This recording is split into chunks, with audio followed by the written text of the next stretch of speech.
All right guys, working with a kind of special one this morning, but the main part of this video is just to show you guys the difference between the crossover steering, regular steering, and the track bar addition to these trucks.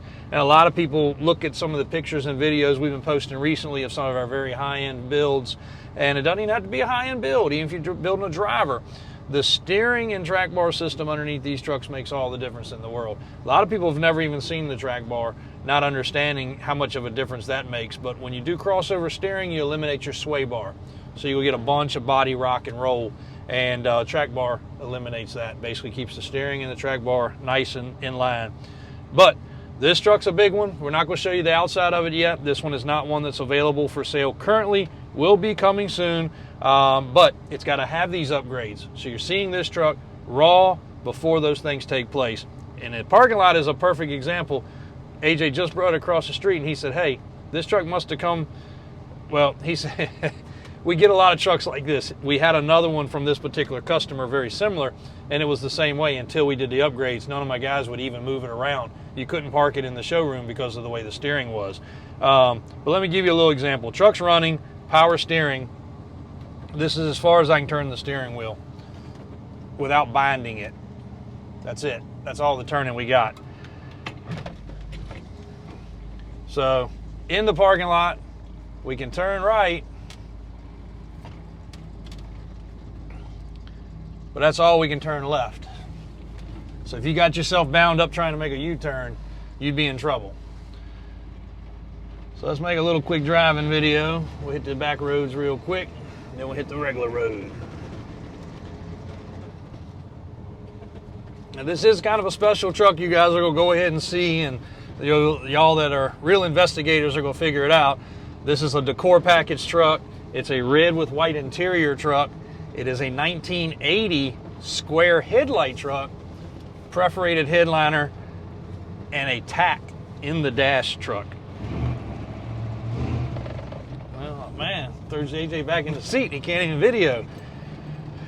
But of course, the steering wheel, I should have started off by showing you the steering wheel being straight, but hopefully this video will shake you up enough to understand. Now that we're getting ready to get on a regular road here, we'll throw our seatbelt on. If we can find it. Nobody ever uses their seatbelts. Safety first, guys. Always use your seatbelts. All right, beautiful turning to the right. All right, so let's just say the steering wheel on this truck, well, I don't think we're gonna find a proper spot. And we'll drive this same course after we're done with it. Brian and Daniel have got the parts already made and powder coated to put this truck together. It is on 12 inches of lift, so it's a big truck. The larger they are, the worse that situation becomes. And you can see right there, just a little inconsistency in the road pulls you all over the place. Golly dang. Holy moly.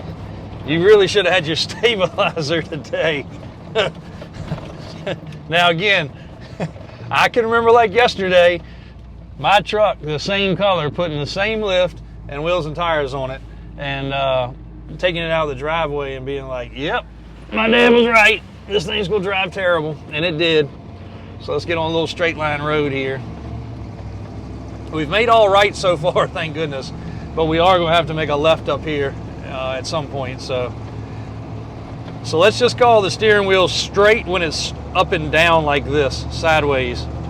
That's the straightest. Matter of fact, I'm gonna straighten it up before that cop pulls us over. Thanks for drunk driving at 9:30 in the morning.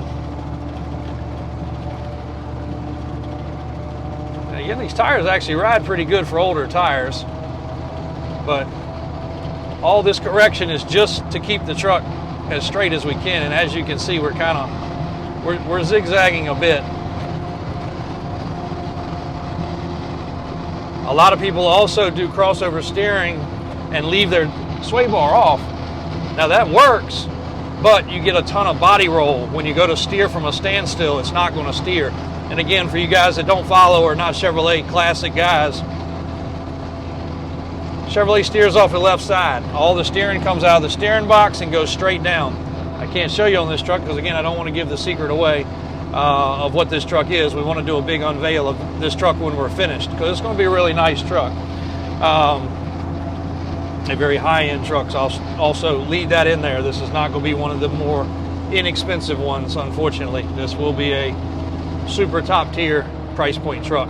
It is a factory 1-ton, which makes it have a Dana 60, which is already a great start, and it also has the bigger frame. That's the tractor place. Remind me to call the tractor place back. All right, we're not going to make this turn, guys, so I'm going to go ahead and plan for it, and we're going to just go up here because that is all the turning we got. Now, can you adjust the steering bar out? You can, and you'd probably never go get the steering wheel right. Can you pull the steering wheel off and reclock it? You can, but again, all compensating the wrong way. If you make it turn to the left, it's not going to turn to the right as much. You can find a happy median, but you're restricting the turning radius tremendously, whereas the crossover centers all that back out. 12 inches, you have a raised steering arm. Whoa. You have a drag link, and then you have a drop pitman arm. This truck does have the combination of all three. Before you guys ask, it does have all three of those parts already on it. And again, remind me, AJ, when we actually do the regular video to go down these same roads so we can get the same feel for what we're doing. All right. We'll make a little detour here, and then we got a car coming.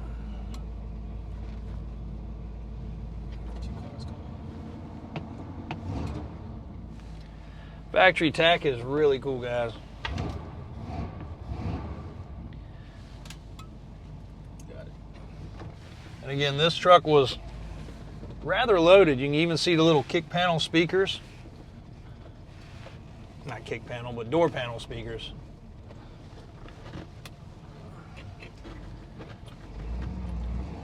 Nice hood emblem right there in the center. Gets you lined up, shows you where the road is and where the road isn't on this one. You could drive a monster truck easier than this these days. My 4-link mud bog truck rides better. We do have to add the stereo. While we're in the truck, we'll go over all the creature comforts. So nice. I mean, just the red carpet's still in great shape. Shifter's got the proper knob on it. Center console, bucket seat truck. That's pretty unusual. Where did the fuel gauge go, you asked? The fuel gauge went over on this side when they moved it away from here. So you still have a fuel gauge, you still have a voltage gauge, oil pressure gauge, temperature gauge, which they have an auxiliary temperature gauge down here. Speedometer needs to be hooked up. That is not working. No horn. That needs to be addressed. And we're just getting in this truck for the first time, guys. It does have the vents down bottom. That's pretty cool too. AJ don't even know where to look. You're getting closer. Nope. Nope. Nope. Nope. Are you talking about the side vents? Side vents. Side vents are actually there. A lot of people rip those off because the kick panel breaks, and you can't really find those. They make an aftermarket speaker system. For the aftermarket speaker system, you're really still supposed to have that part, but it's actually got the pull-out knob still on this truck, actually on both sides, and it does work. Opens up the little vents. Pretty cool. So getting a little off topic, this video was supposed to be mainly about steering and track bar and upgrades as far as that goes. This truck will also probably get the power steps while we've got it in the shop. But while we're in here, again, it's got the scrolling. So manual window truck, you could get power windows starting in the 70s. Very rare though. So a manual window truck, but it does have the scrolling. It does have the nicer door panels. It does have the cool little kick out speakers. We've got Kenny redoing the interior in a crew cab 3+3 right now. And actually that truck only had, as a crew cab, one speaker right here. That was the only speaker in the whole truck. So that one is obviously getting more speakers added, but we're not cutting the doors. We're doing some speakers behind the seats. Y'all saw a little quick clip on our shorts this morning on that one probably.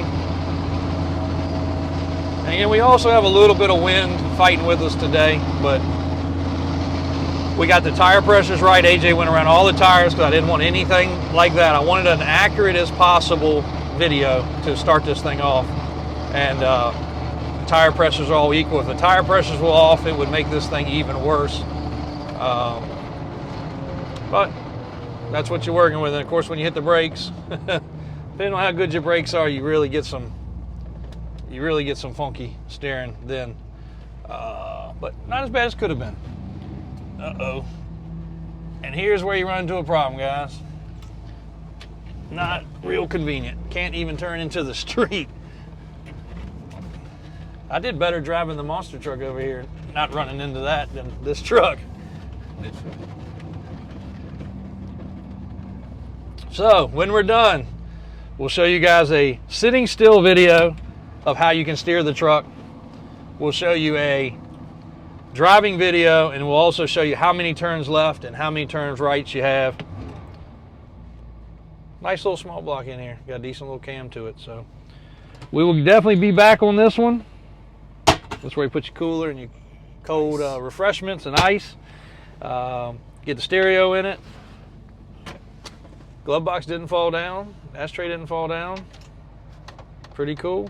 Well, there's actually the owner's manual in there and some of the original documents. So pretty cool. Big truck driving problems. Big truck driving problems will be cured with the touches of Davis Off-Road, steering and track bar system, and then getting in and out of it will be better with the steering upgrade. These are pretty comfy seats. Pretty decent little truck. I think when we put the stereo in it, we will have a couple little speaker boxes behind the seats because, again, we got a speaker here and here. But if we do that and then a couple subs behind here, this truck's going to jam. This truck will actually end up with a pretty good stereo. Yeah. Got to address that too. Always something to do. But on the list to take care of. So thanks, guys. Appreciate it. Steering and track bar, what does it mean? What does it do? This is your explanation.